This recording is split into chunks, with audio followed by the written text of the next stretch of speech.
বলো। হ্যালো আম্মু, দেখো আজকে আমি তোমার দেয়া ব্যাগটা কাঁধে নিচ্ছি, দেখো।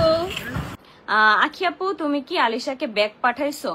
না আপু, আমি আলিশার জন্য এখন কোনো কিছুই পাঠাইনি। এই যে ব্যাগটা আর কি তোমরা ভিডিও তো দেখছো, অনেকে আমাকে ইনবক্স করে জানাচ্ছ যে তুমি কি ব্যাগ পাঠাইছো, তোমাদের মধ্যে কি আসলেই সম্পর্ক ঠিক আছে, নাটক করো কিনা। এরকম কোনো কিছুই না। ওই ব্যাগটা হচ্ছে অনেক আগেই কেনা ছিল ওই বাসায় থাকতে। তো সেই ব্যাগটাই এখন আলিশাকে নতুন করে দেওয়া হয়েছে। তাদের সাথে আমার কোনো ধরনের কোনো যোগাযোগ বা কোনো সম্পর্ক কোনো কিছুই নাই। এখন একটা ভিডিওর মাধ্যমে যদি একজন আরেকজন মানুষকে সবাইকে বোঝায় যে আমার সাথে তাদের সম্পর্ক আছে, এটা একদমই একটা বানোয়াট একটা কথা।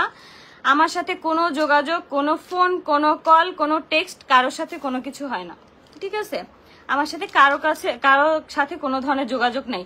অনেকেই আমাকে ভুল বুঝতেছো, যারা আমাকে ইনবক্স করে করে বলতেছো আপনাদের মধ্যে সবই ঠিক, আপনারা জনগণের চোখে ধুলা দিলেন, আপনাদের মধ্যে আপনার ভিউজের জন্য এরকম করতেছেন। এরকম কোনো কিছুই না। ওই ব্যাগটা আমি এখনো পাঠাইও নাই। আমি কারোর সাথে কোনো কন্ট্যাক্ট নাই, কারোর সাথে আমার কোনো যোগাযোগ নাই।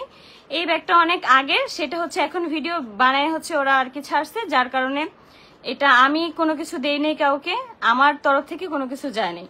আমার সাথে কারো সাথে কোনো ধরনের কোনো সম্পর্ক নেই। যেটা শেষ মানে সেটা হচ্ছে